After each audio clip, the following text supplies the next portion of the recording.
राज्य मंत्री होते को जनता की न तो सुध ली न बुध ली, न उन्होंने कोई ऐसा विकास का काम कराया जिससे सरदार शहर की जनता प्रभावित हो। लेकिन अभी बाई इलेक्शन जहाँ जहाँ हो रहे हैं वहाँ पे रालोपा अपना अच्छा दमखम दिखा रहे हैं, इसे आप कैसे देखते हैं सरदार शहर में? ऐसा है, ये बाइपोलर है। कांग्रेस में और भारतीय जनता पार्टी के उम्मीदवारों में वोटों का विभाजन होगा, इसलिए आरएलपी का इस चुनाव में, उपचुनाव में मैं महसूस नहीं करता कोई भविष्य रहेगा। सरदार शहर की जनता ने उनको 7 बार विधायक बनाया, 35 साल का समय दिया, अगर फिर भी वो काम अधूरे हैं तो कब पूरे होंगे। नंबर 2 बात यह है कि अनिल शर्मा 2 साल से मंत्री बने हुए, लेकिन सरदार शहर में विधानसभा क्षेत्र में कोई भी विकास का नया आयाम स्थापित उन्होंने नहीं किया है, इसलिए जनता उस पर भरोसा नहीं करती। कि हनुमान बेनीवाल जी ने कहा है घर घर, तो हर पार्टी के लोग घर घर जा रहे हैं। आज हमारे पूर्व सांसद हमारे साथ थे, हमारे जिला परिषद में जिला प्रमुख हमारे साथ थे, हमारे प्रधान थे। तो ये तो हर पार्टी है, प्रजातंत्र में वोट मांगने का सबको अधिकार है। हनुमान जी भी आए तो मोस्ट वेलकम। जातिवाद का प्रोपोगेंडा नहीं खेला जाएगा यहाँ पे, जाट ब्राह्मण राजपूत ऐसा कुछ? राजा का बेटा राजा बनने की परंपरा बहुत पुरानी थी। आजकल जो भी लोकतांत्रिक प्रक्रिया में, प्रजातंत्र में जनता द्वारा चुना हुआ विधायक होना चाहिए, न कि राजा का बेटा राजा होना चाहिए। अगर वो जाते छाती ठोक के कि 35 साल में हमने आपके लिए ये किया इसलिए वोट दो, तब तो हम मानते, लेकिन वो तो वापिस ही कह रहे हैं कि अधूरा काम पूरा कर रहे हैं। इसका मतलब 35 साल और चाहिए वाला है हमारा परिणाम, क्योंकि नीट 2022 में रेशो वाइज सीकर से सबसे ज्यादा सिलेक्शन देने वाला इंस्टीट्यूट बना आयाम। अभिजीत चौधरी ने ओबीसी में 122वीं और वरुण शर्मा ने जनरल 683वीं रैंक प्राप्त की। For NEET, CUET and foundation course, join IAM Career Institute at Piprali Road, Sikar. Admissions open. Call 7300 115555. नमस्ते, मेरा नाम है अभिषेक जाखड़, आप देख रहे हैं RJTV24। आज हम हैं सरदार शहर में। सरदार शहर में सेमीफाइनल खेला जा रहा है, इसलिए हम सेमीफाइनल बोल रहे हैं कि 2023 के चुनाव भी नज़दीक हैं। राजस्थान के अखाड़े का सेमीफाइनल अभी 2022 में स्टार्ट हो गया है। हमारे साथ हैं भाजपा से कैंडिडेट अशोक जी पिंचा।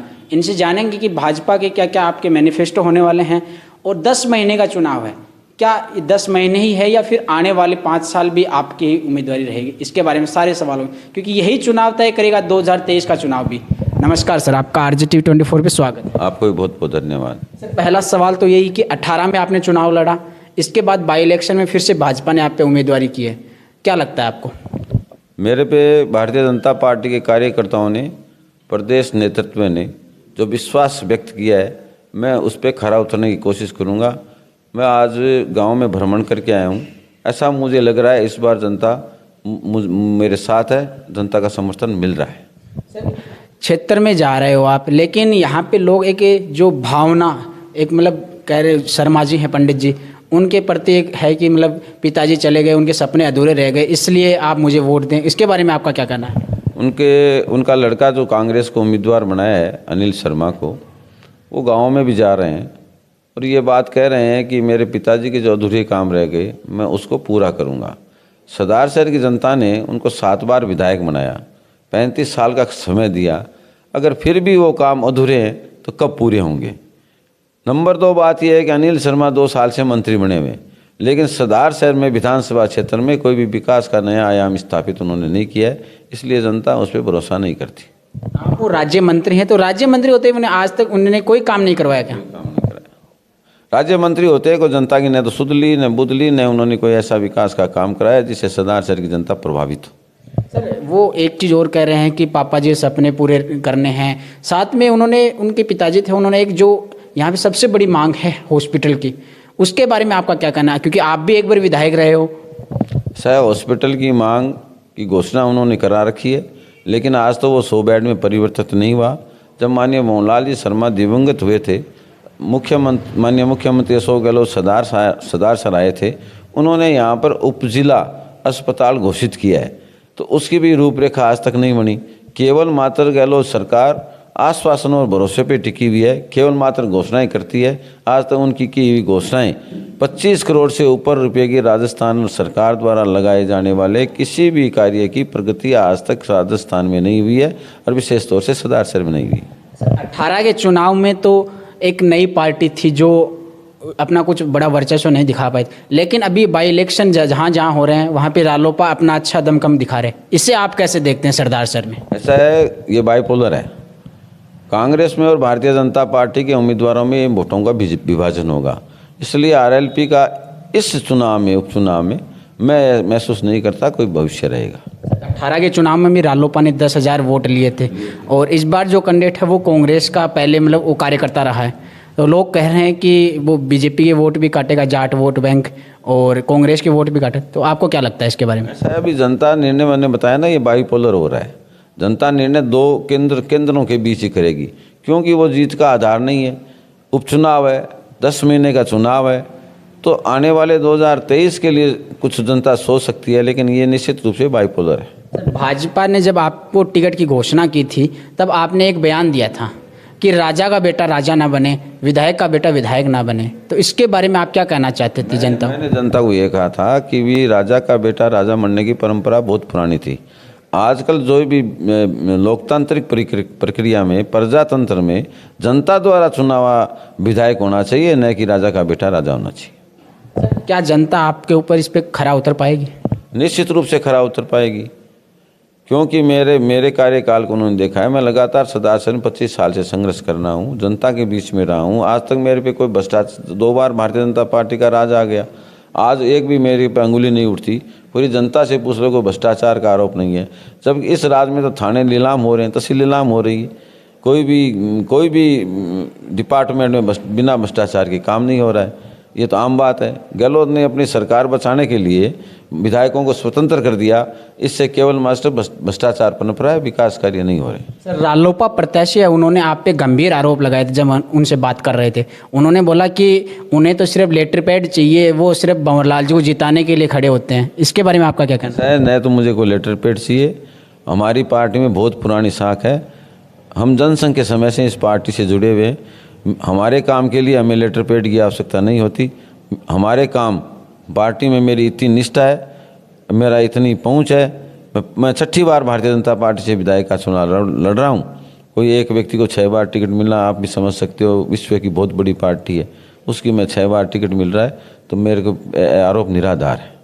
एक चीज़ और जानना चाहता हूँ कि गांव में हम जा रहे हैं, कुछ लोगों के हमारे पास फ़ोन आ रहे हैं, उन लोगों का कहना है कि पंडित जी ने कुछ काम नहीं करवाया है, जैसे बिजली का काम है या फिर शिक्षा की बात करें तो स्कूलों में अध्यापक नहीं है।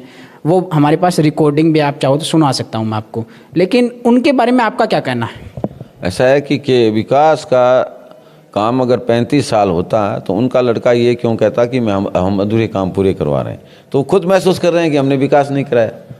अगर वो जाते छाती ठोक के कि 35 साल में हमने आपके लिए ये किया इसलिए वोट दो, तब तो हम मानते, लेकिन वो तो वापिस ही कह रहे हैं कि अधूरा काम पूरा कर रहे हैं। इसका मतलब 35 साल और चाहिए उनको, तो ऐसा जनता चाहती नहीं है। एक चीज़ और, आप जनता के बीच जा रहे हो तो आप क्या एजेंडे लेके जा रहे हो? जनता को क्या कह रहे हो कि हम ये काम करवाएंगे, और इस चुनाव को आप कैसे देखते हैं? ऐसा है, हम जनता को ये कह रहे हैं, जो कांग्रेस का 4 साल का जो कुशासन है उसको आप हटाइए। हमारे यहाँ सबसे बड़ी समस्या है किसान प्रभावित क्षेत्र है, इरिगेशन बेल्ट है। कांग्रेस की सरकार आने के बाद में 3000 किसानों ने 1 से 2 साल पहले डिमांड नोटिस भराए थे। उन्होंने अपना डिमांड नोटिस भरा दिया, 2 साल हो गए उनको आज तक कनेक्शन नहीं मिला। हर किसान के 10 लाख रुपये हर किसान के लगवा दिए, आज तक ये कनेक्शन दे नहीं पाई। और जिनके लिए विद्युत ट्यूबवेल बना रखा है, 6 घंटे सरकार आश्वासन दे रही है, जबकि 4 से 4.5 घंटे के अलावा उनको लाइट नहीं मिल रही है। लाइट वो भी मिल रही है तो पूरी वोल्टेज नहीं आ रहा है। तो सदार शहर का किसान को बर्बाद करने के लिए सरकार तुली हुई है, इसलिए सदार शहर के किसान घोर विरोध कर रहे हैं कांग्रेस का। इस चुनाव को सिर्फ 10 महीने के लिए देखा जाए या फिर आने वाले 6 साल तक देखा जाए? ऐसा है, चुनाव तो ये 10 ही महीने का है, लेकिन आने वाला समय 2023 का भारतीय जनता पार्टी निश्चित रूप से राजस्थान में सरकार बनेगी। 2024 में वापस नरेंद्र मोदी की सरकार बनेगी। जनता इस ओर देख रही है। जी सर, आप जो एजेंडे लेके चल रहे हो उसमें मुख्य एजेंडे सरदार सर में आपको क्या लगते हैं? मुख्य एजेंडे मैंने आपको इरिगेशन का बताया। ये सरकार आने के बाद में एक भी व्यक्ति का राशन कार्ड में नाम नहीं जुड़ा, एक भी बेरोजगार को रोजगार नहीं मिला। आप स्वयं देख रहे हो कि टीचिंग का पेपर हुआ, लीक हो गया, वनपाल का परीक्षा हुई, पेपर लीक हो गया, पटवारी का पेपर लीक हो गया। ये लीक सरकार जानबूझ के कर रही है ताकि इनको नौकरी नहीं देनी पड़े। सर, आप हमारे चैनल के माध्यम से यहाँ के लोगों को क्या कहना चाहोगे? आपके चैनल के माध्यम से जनता को यही कहना चाहता हूं कि एक बार पुनः मेरे पे विश्वास करते हुए मुझे आशीर्वाद दे, मैं आगे सरदार शहर तहसील को आगे ले जाने का कार्य करूंगा। सर एक सवाल और याद आ गया मेरे को कि कल हनुमान बेनीवाल यहाँ पे आए थे, उन्होंने एक बयान दिया था कि मैं घर घर जाके लोगों से वोट की अपील करूँगा, तो क्या लगता नहीं है आपको कि यहाँ से मुकाबला त्रिकोणीय हो जाएगा? ऐसा है कि हनुमान बेनीवाल जी ने कहा है घर घर, तो हर पार्टी के लोग घर घर जा रहे हैं। आज हमारे पूर्व सांसद हमारे साथ थे, हमारे जिला परिषद में जिला प्रमुख हमारे साथ थे, हमारे प्रधान थे, तो ये तो हर पार्टी है, प्रजातंत्र में वोट ना मांगने का सबको अधिकार है। हनुमान जी भी आए तो मोस्ट वेलकम। जातिवाद का प्रोपोगेंडा नहीं खेला जाएगा यहाँ पे, जाट ब्राह्मण राजपूत ऐसा कुछ? ऐसा है, सरदार शहर में कोई जातिवाद का कभी भी सिलसिला नहीं चला। ऐसे तो प्रजातंत्र है, किसी के रिश्तेदार कोई होता है, लेकिन जाति का इसलिए नहीं है कि मेरी जाति तो ग्रामीण क्षेत्र में है ही नहीं, फिर मुझे हर 12,000 वोट कैसे मिलते हैं।